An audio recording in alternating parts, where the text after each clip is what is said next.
Assalamualaikum warahmatullahi wabarakatuh. Halo my lovely student, how are you sayang?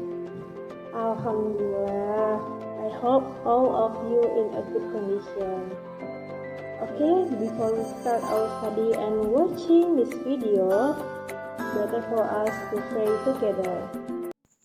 Nah, memasak merupakan suatu kegiatan untuk mengolah makanan agar menjadi lebih nikmat untuk dikonsumsi.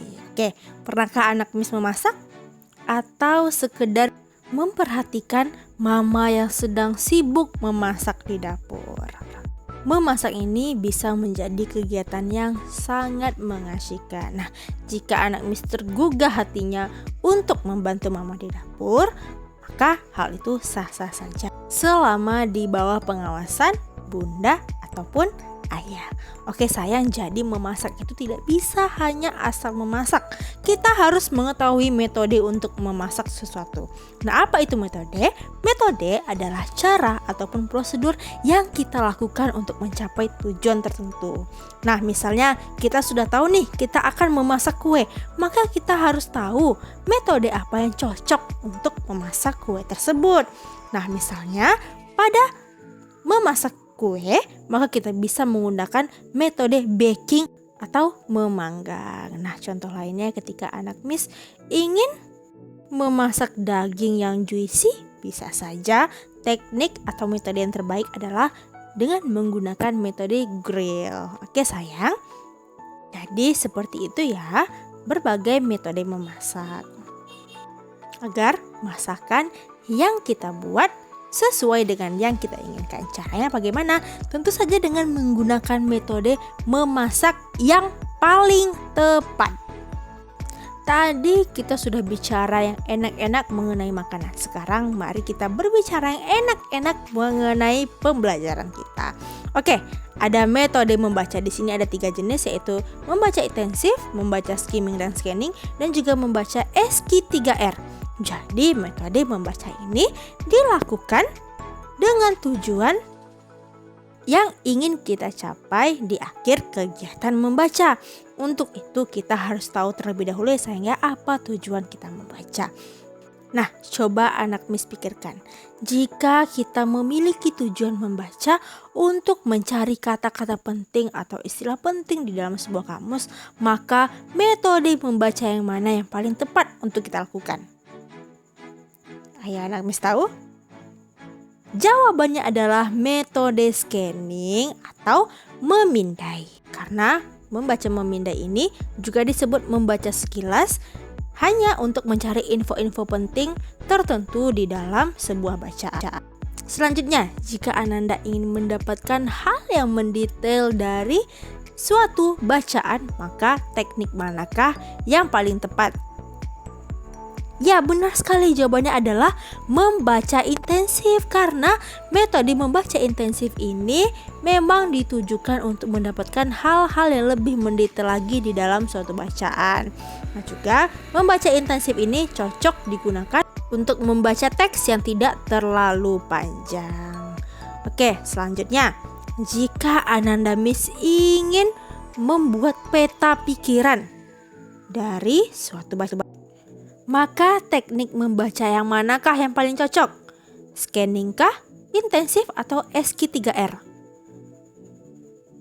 Jawabannya adalah SQ3R. Teknik atau metode membaca SQ3R ini cocok dilakukan jika Ananda ingin membuat suatu peta pikiran. Oke, simak video berikut ya. Oke sayang, tujuan pembelajaran kita hari ini ada 2.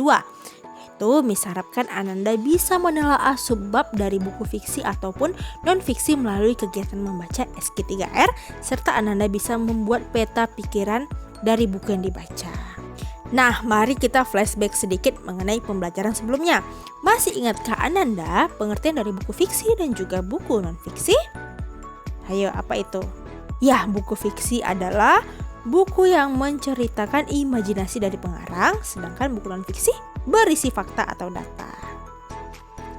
Oke, kita akan membuat peta pemikiran dan juga merangkum buku. Nah, sebelum itu, untuk membuat pemetaan pikiran ini, kita bisa menggunakan metode membaca SQ3R yang sudah Miss ulas secara ringkas di awal tadi. Nah, apa itu metode membaca SQ3R?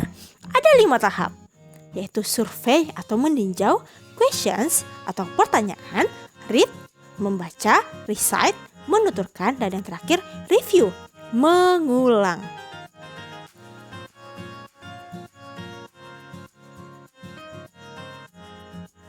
Yang pertama, survei atau meninjau. Nah, pada kegiatan survei ini kita harus melihat secara sekilas isi buku, mulai dari judul, subjudul, cover belakang, topik yang dibahas, kata pengantar maupun daftar isi. Setelah itu kita membuka halaman demi halaman dengan memperhatikan tabel atau gambar dalam buku untuk mendapatkan ide secara garis besar dari buku tersebut.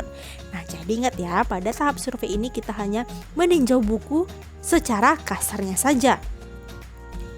Oke, tahap yang kedua ada questions atau pertanyaan. Nah, pada tahap ini dilakukan dengan membuat beberapa pertanyaan tentang buku tersebut. Seperti, apa isi dari buku tersebut, kemudian berapa jumlah halamannya, apa tujuan dari pembuatan buku, siapa nama pengarang buku tersebut, kemudian siapa saja tokoh yang terlibat dalam buku tersebut. Nah, ini berlaku pada buku fiksi ya sayang ya.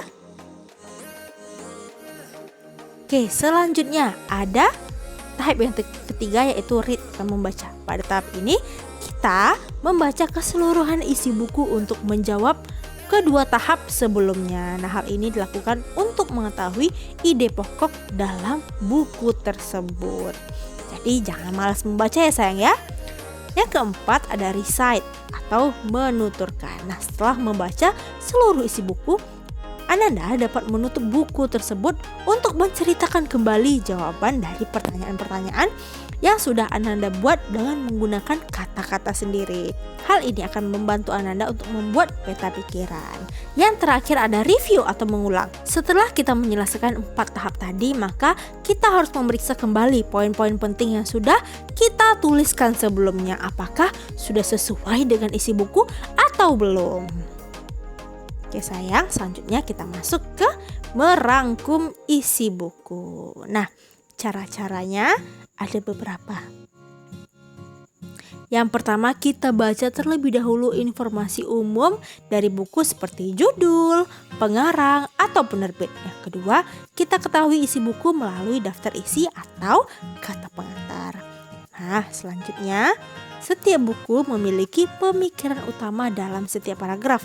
Oleh karena itu, Ananda dapat merangkum isi buku tersebut berdasarkan pokok-pokok pikiran dalam setiap paragraf dari buku yang dibaca. Oke sayang, yang keempat, kita bisa susun kembali setiap pokok pikiran isi buku tadi dengan menggunakan bahasa kita sendiri, yaitu tentu saja ya, bahasa yang baik. Nah, selanjutnya kita akan membahas mengenai peta konsep isi buku atau peta pikiran, yaitu suatu gambar yang memaparkan struktur konsep, keterkaitan antar konsep dari suatu gambaran yang menyatakan hubungan bermakna antara konsep-konsep.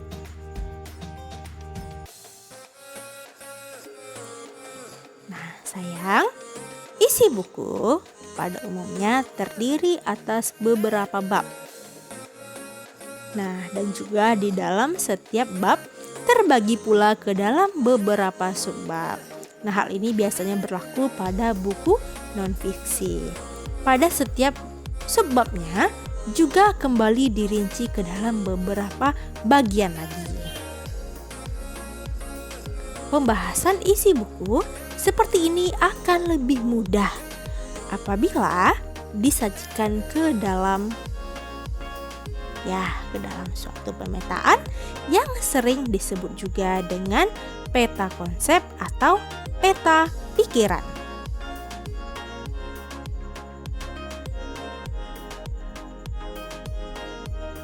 Nah, ini dia sayang, contoh dari peta konsep.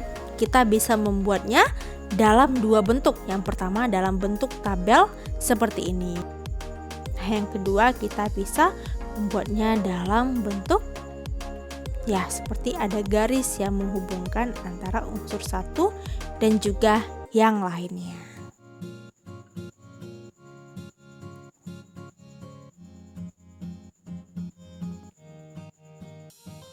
Nah, akan tetapi buku-buku cerita semacam novel ataupun buku kumpulan dongeng akan lebih mudah dipahami apabila disajikan dalam bentuk bagian alur. Nah, rangkaian cerita yang ada pada buku itu akan lebih jelas. My lovely student, thank you for watching this video. After this, please do your exercise on LKPD. Okay, see you in this video. Assalamualaikum warahmatullahi wabarakatuh.